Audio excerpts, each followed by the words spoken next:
A delegation of 8 philanthropists from Sacramento in California is in the country to explore how vulnerable communities can use local resources within their surroundings to drive economic progress. The Americans, now on their 5th annual visit to Uganda, are led by Professor John Wallace. The trip is partially sponsored by the American Presbyterian Church. More details in this story. Sacramento Uganda Fellowship was formed in 2016 as a new worshiping community under the University Presbyterian Church, also known as Sila Visitor Community Church. Sydney Mathis, the founding director of Eternal Generations Emerging, says the visit brings together partners committed to long-term community-led transformation.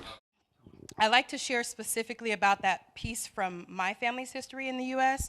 because I came from 2 lines of timber harvesters in the southern part of the United States. I did not know that information as I went on to get my education, start my career. Those were not things that led me into that space.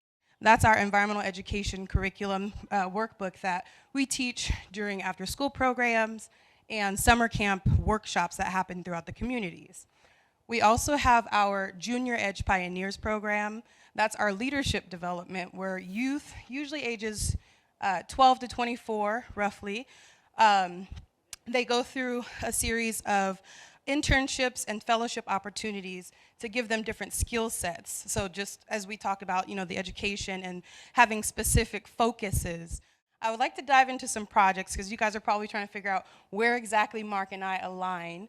And we have actually been working together for 2 years now. Since I left Uganda the first time, we have been meeting monthly to develop agriculture curriculum and really figure out what direction our paths could align and how that partnership could deepen between the work that Mark does with agripreneurship and the work that I'm doing in the United States.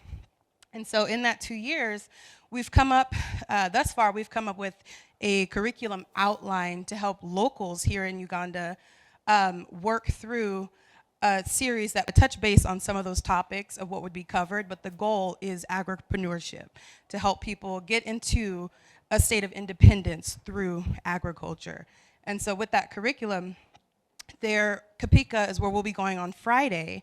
That's considered one of our first demonstration sites. Our progress is going to be measured by the transition of communities from being beneficiaries to partners. If we can sit here and someone who benefited is now our partner to extend this transition or transformation in the community, then we shall have had our success measured. But the goal is to set up other community members with their own demonstration sites by teaching them this curriculum that will help guide them to that. And they can develop their own businesses, and as he mentioned, they can become partners in the work that we do. With that, going back to the exchange program, our goal is to be able to bring more people here to participate in the work that is happening. And as Edrin has been preparing me, I will be taking the lead next year with planning this trip for our U.S. team and other people that we hope to join us. Thank you. And this is not a vacation.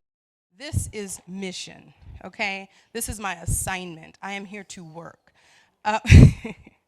And so that exchange program is bringing other people here outside of even the Presbyterian Church and community. We're opening up to the broader community so that they can learn and understand and support the work that we are doing. To let people know what they're coming into to experience Uganda. Edrin and the team have done a magnificent job, but he is passing the torch and I am carrying it loud and boldly. So I'm happy to be able to market this, and really, it's really me helping tell his story, because as he has told us earlier, some of the historical context to LCJP, to me, it's an honor to carry that torch, and I'm very proud. I feel like I'm one of his own children, and so with that concludes my presentation. The overall goal of the programming is so that individuals are able to sustain themselves without depending on any other sources for their income, and really just to overall boost the economy. participants held discussions on supporting vulnerable groups through agriculture entrepreneurship, finance and trade, special needs education, and care for the elderly. The guest of honor, Kinkizi Member of Parliament-elect James Kaberuka, launched the Teen Savings Credit and Cooperative Organization with $2,000 as seed capital. That I have come here. Edwin Dungu, the founder of EDL Associates, noted that communities around the world improve their livelihoods more effectively when they work in groups rather than as individuals. How do we protect our environment? Or how do we care for the earth?